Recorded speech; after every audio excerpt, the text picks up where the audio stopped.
बिस्मिल्लाहिर्रहमानिर्रहीम। अस्सलाम वालेकुम नादरीन, आप यूट्यूब चैनल देख रहे हैं, मैं इमरान खान। नादरीन, सारी रात बड़ा रोला पड़ा रहा और बहुत ज़्यादा ट्वीट्स होते रहे। कभी शहबाज शरीफ ने ट्वीट किया, कभी डोनाल्ड ट्रंप ने ट्वीट किया, बहुत बड़ी बड़ी खबरें आई और ये कहा गया कि जनाब चीज़ें पूरी हद तक कंट्रोल हो गई हैं। लेकिन डोनाल्ड ट्रंप का जो चीज़ों को बढ़ा चढ़ा कर बताने का एक उनकी आदत है, उसकी वजह से बार बार उन्हें शर्मिंदगी होती। और ईरान का प्रॉब्लम ये है कि ईरान इस लड़ाई को किसी भी महाज पे हारना नहीं चाहता। और मैदान के अंदर उन्होंने लड़ाई लड़ी है, वहां उन्होंने कुर्बानियां दी हैं, लेकिन हार नहीं मानी।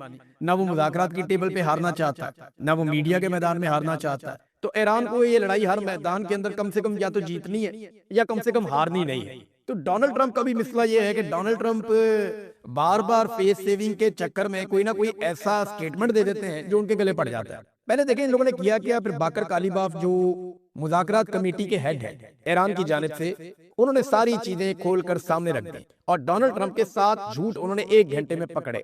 वो क्या था, लेकिन पहले आप ये देखें कि एक स्टेटमेंट आता है इराक़ची की जानिब से और वो ये कहते हैं कि सीज फायर क्योंकि हमारा हो गया था और लबनान के अंदर हमारी जो शर्त थी वो सीज फायर हो गया और अब हम कमर्शियल जो जहाज हैं वो गुजर सकते हैं आबनाए हुर्मुज़ में से, और ये मुकम्मल तौर पे ओपन है कमर्शियल जहाज़ों के लिए। और ये सीज फायर का जो एक दौरानिया है उसके बीच में ये खुले रहेगी, अब इसके अंदर कोई बंदिश नहीं है। लेकिन साथ ही उन्होंने इसकी एक कंडीशन लगा दी, on the coordinated routes as already announced by ports and maritime organisation of the Islamic Republic of Iran.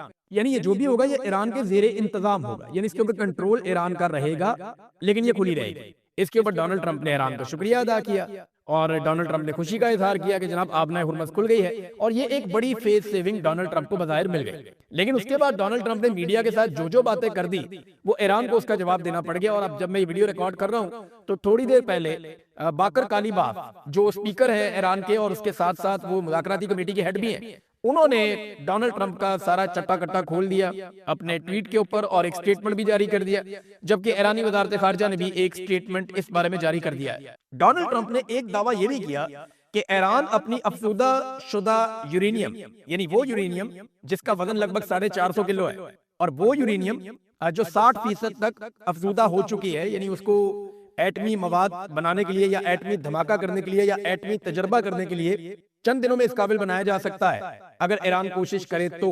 Donald Trump ने यह दावा किया कि वो अमेरिका के हवाले कर देगा ईरान।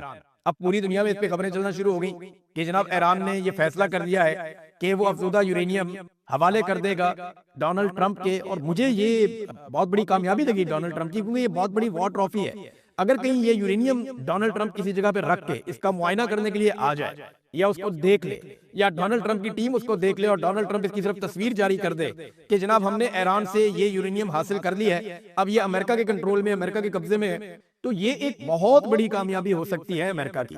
जो खबरें मार्केट में आई उनमें एक ये था कि कोई $20 अरब ईरान को मिल जाएंगे, इसमें आबनाए हुर्मुज़ के ऊपर ईरान का कंट्रोल हो जाएगा, यूरेनियम जो है वो अमेरिका के हवाले कर दी जाएगी, ईरान कभी भी एटमी हथियार नहीं बनाएगा। इस किस्म की बहुत सारी चीजें मार्केट के अंदर आ गई। लेकिन क्या ये वो चीजें हैं जिन पे अरब ममालिक मान जाते? मुझे ये बातें सुनकर हैरत तो हो रही थी। अच्छी बात तो ये है कि अमन हो रहा था, और मुझे आसिम मुनीर साहब की काबिलियत पे भी हैरत हो रही थी कि वो इतनी जबरदस्त चीजें ईरान से मनवा कर उठ गए कि आप यूरेनियम अमेरिका के हवाले कर दें और आबनाए हुर्मुज़ को कंट्रोल कर लें।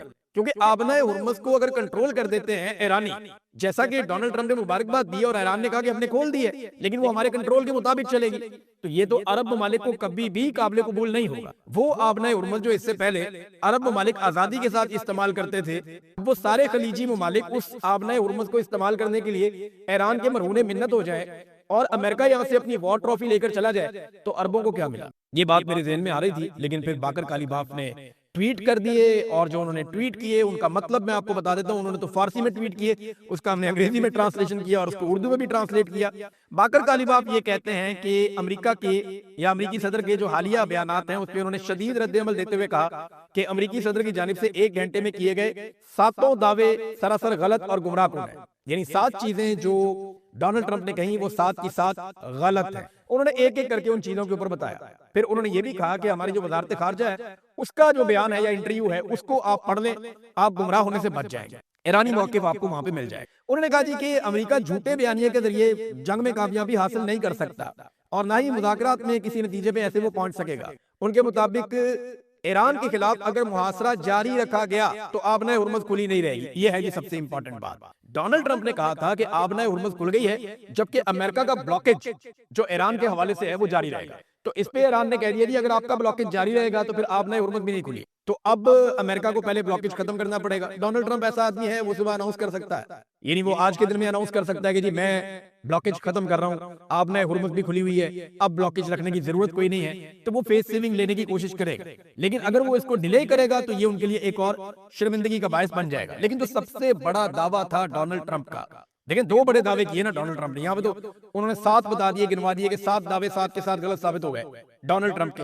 लेकिन हम 2 बड़े दावों की बात करते हैं इस व्लॉग में। पहला बड़ा दावा जो डोनाल्ड ट्रंप ने किया वो ये है कि आपने हुर्मुज़ खुल गई है मुकम्मल तौर पे सबके लिए और हमारा ब्लॉकेज जारी रहेगा।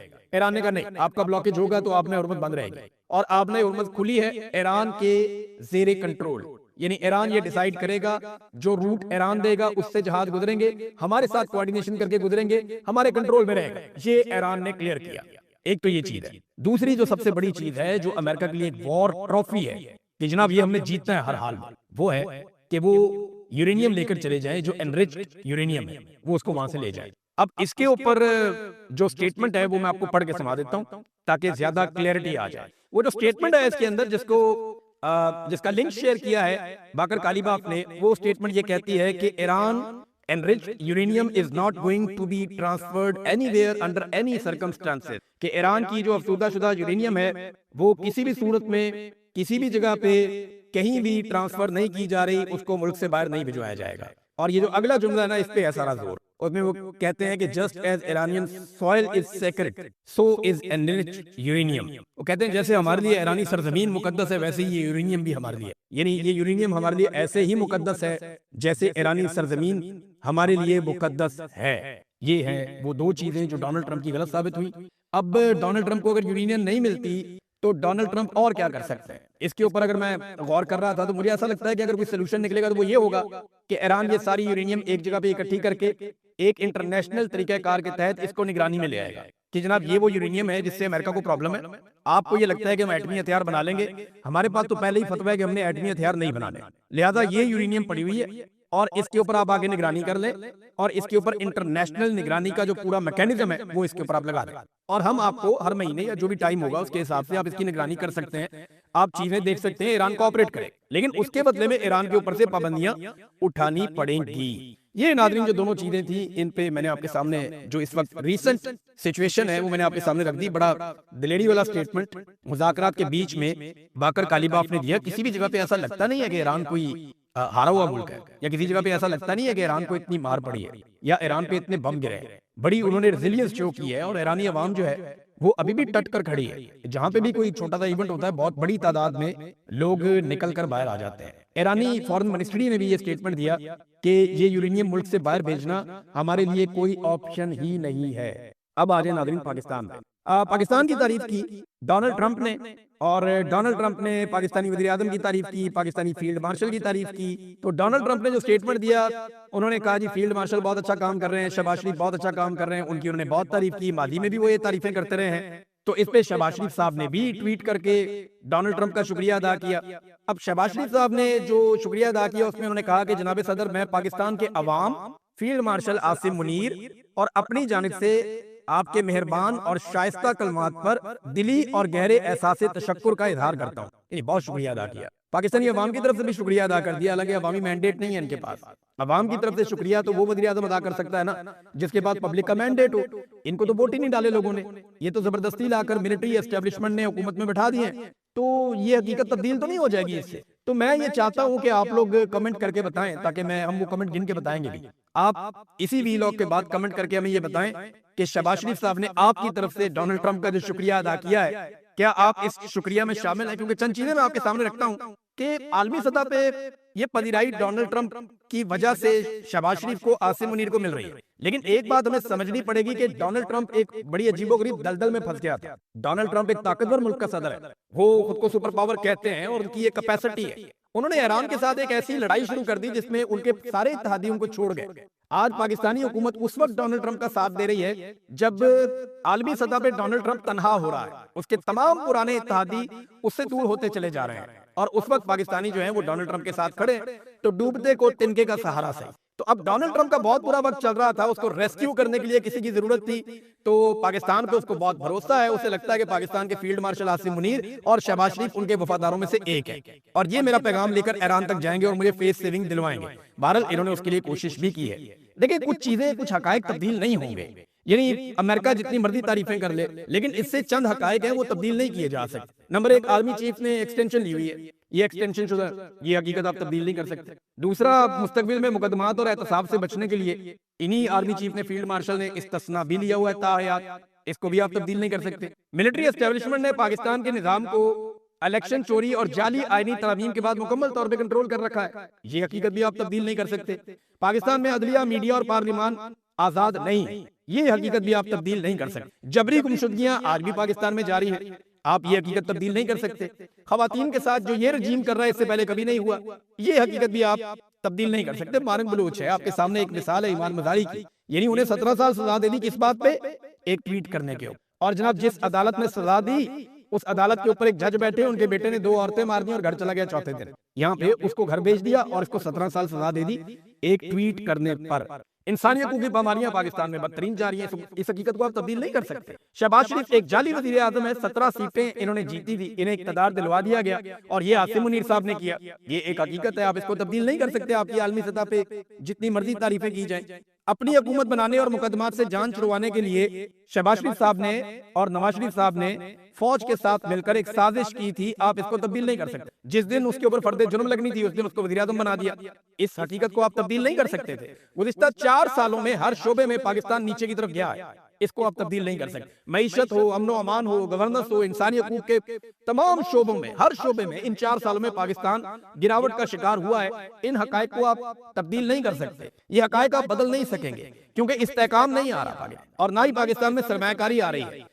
इन्हें मुल्क की गाड़ी को घसीटने के लिए कर्जे तो मिल सकते हैं, क्योंकि कर्जे देने वाला कल को कर्जे वापस ले लेगा, लेकिन कोई सरमाया इनको नहीं देगा मुल्क चलाने के लिए, कोई इनको ऐसा पैसा नहीं देगा जो आपको कभी भी वापस नहीं करना पड़ेगा। सरमायाकारी, तरक्की और खुशहाली जो है ये अमनो अमान और इस्तेहकाम के साथ जुड़े हुए हैं, और ना पाकिस्तान में अमनो अमान है, ना पाकिस्तान में सियासी इस्तेहकाम है, और ये हकीकत ही रहेगी। आप दुनिया में जितने मर्जी झंडे गाड़ दें, जब तक आप पाकिस्तानियों को रिलीफ नहीं देंगे और पाकिस्तानियों को इंसाफ नहीं देंगे, जब तक आप पाकिस्तानियों के साथ जुल्म और ज्यादती बंद नहीं करेंगे, तब तक पाकिस्तान के हालात बेहतर नहीं होंगे और लोग पाकिस्तान के अंदर आपको हीरो नहीं समझे। ये आप जबरदस्ती जाली अकाउंट्स बनाकर, मुख्तलिफ जगहों पे आप छोटे मोटे बच्चों को घेर के उनकी टीमें बनाकर, कई जगह के ऊपर कुछ इदारे हैं उनके अंदर बंदों को मोबाइल लेकर दिए गए हैं कि तुमने दिन रात गाली देनी है, ट्वीट्स करने हैं, उनके ऊपर इंचार्ज भी बिठाए गए हैं। ये सारा कुछ हमें वो लोग खुद बताते हैं बेचारे, जिनसे ये घटिया और गंदा काम लिया जाता है, वो खुद हमें बताते हैं कि भाईजान हमसे अब ये काम लिया जा रहा है, हम इस काम के लिए तो भर्ती नहीं हुए थे इदारों के अंदर, या इस जगह पे हम ये काम करने तो नहीं आए थे,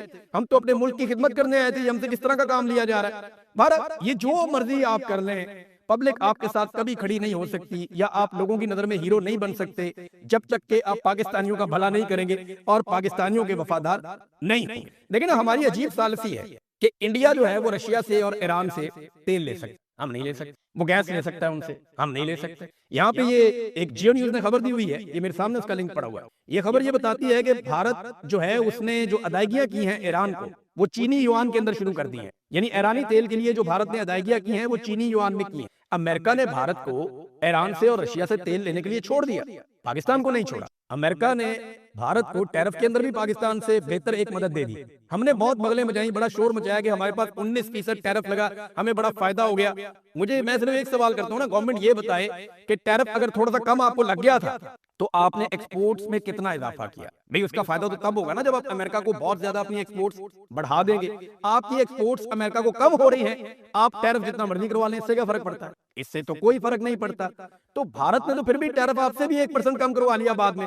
तो favourite field marshal Asim Munir है, सबसे अच्छा वज़ीर आज़म शहबाज शरीफ है, लेकिन सारे फायदे डोनाल्ड ट्रंप ने भारत को दिए हैं। और ये एक हकीकत है। जेंट्री बीच आया था, कोई कहता था ये डोनाल्ड ट्रंप का कजन है, कोई कहता था जनाब ये बहुत बड़ा आदमी है, सैकड़ों अरब पाकिस्तान में आ रहे हैं, अरबों डॉलर की सरमायाकारी आ रही है, 1% की सरमायाकारी पाकिस्तान में अभी तक नहीं आई। एहसन इकबाल साहब ने एक बड़ा इंटरेस्टिंग स्टेटमेंट दिया ना, ये स्टेटमेंट आप देखें, ये मुझे तो बहुत मजेदार स्टेटमेंट लगा। एहसन इकबाल ने कहा कि ये अल्लाह की मेहरबानी है कि वज़ीर आज़म शहबाज शरीफ की एक ट्वीट से दुनिया की दौलत में $3.5 ट्रिलियन का इजाफा हो गया। एक ट्वीट से 3.5 ट्रिलियन डॉलर की का इजाफा हो गया दुनिया की दौलत में। पाकिस्तान की दौलत में कितना इजाफा हुआ है इकबाल साहब? दुनिया का वजीर आजम नहीं लगाया हुआ शहबाज शरीफ को आसिम मुनीर साहब ने, कौम ने तो लगाया ही नहीं।